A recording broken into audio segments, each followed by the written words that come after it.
বন্ধুরা, ফুটবল যখন যুদ্ধের মাঠ হয়ে যায় তখন ফুটবল কেবল আর খেলা থাকে না।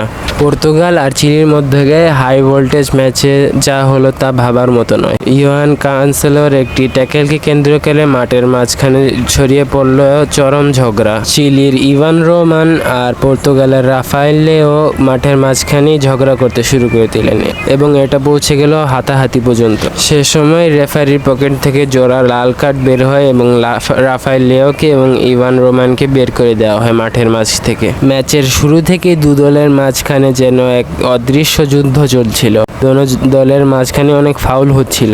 কানসেলো যখন চিলির এক খেলোয়াড় থেকে বল দখলের চেষ্টা করছিলেন তখনই ক্ষেপে যান চিলির ডিফেন্ডার ইভান রোমান। যখন ইভান রোমান সরাসরি কানসেলোকে ধাক্কা ও ঠেলতে শুরু করলেন তখন পরিস্থিতি নিয়ন্ত্রণের বাইরে যেতে থাকে। সতীর্থকে বাঁচাতে ছুটে চলে আসেন পর্তুগিজ স্ট্রাইকার রাফায়েল লিয়াও এসেই ইভানকে ধাক্কা দিতে ইভান লিয়া পড়ে যান মাটিতে। তখনই শুরু হয়ে যায় দু দলের মধ্যে হাতাহাতি ও ঝগড়া। ততক্ষণে রেফারি এসে দু দলকে শান্ত করার আপ্রাণ চেষ্টা করলেও সেটা থামতে পারেনি। একটু পরেই দেখা যায় রাফায়েল লিয়াও এবং ইভান রোমান দুজনের গায়ে ধাক্কা দিতে শুরু করছেন। এর জন্য রেফারি আর কিছু না ভেবেই পকেট থেকে দু জোড়া লাল কার্ড বের করে দুজনকে মাঠের বাইরে করে দেন।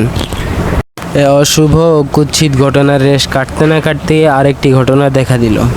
সব দর্শকদের অবাক করে দিয়ে Portuguese manager Roberto Martinez Cristiano রোনাল্ডোকে সাবস্টিটিউশন করিয়ে দেন এবং রোনাল্ডোর জায়গায় নামানো হয় গনজালো গুয়েদেসকে।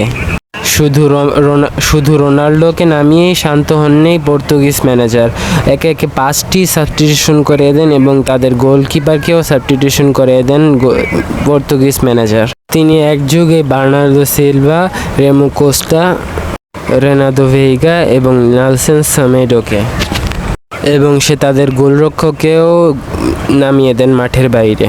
তখন তিনি সম্পূর্ণ নতুন একটি কৌশল নিয়ে আসেন এবং যেটা কাজেও দেয় এবং শেষ পর্যন্ত পর্তুগাল 2-1 গোলে জয়লাভ করে। বন্ধুরা, আপনাদের থেকে এই ম্যাচটি রিভিউ কেমন লেগেছে আমাদের কমেন্ট করে জানাতে পারেন। ধন্যবাদ।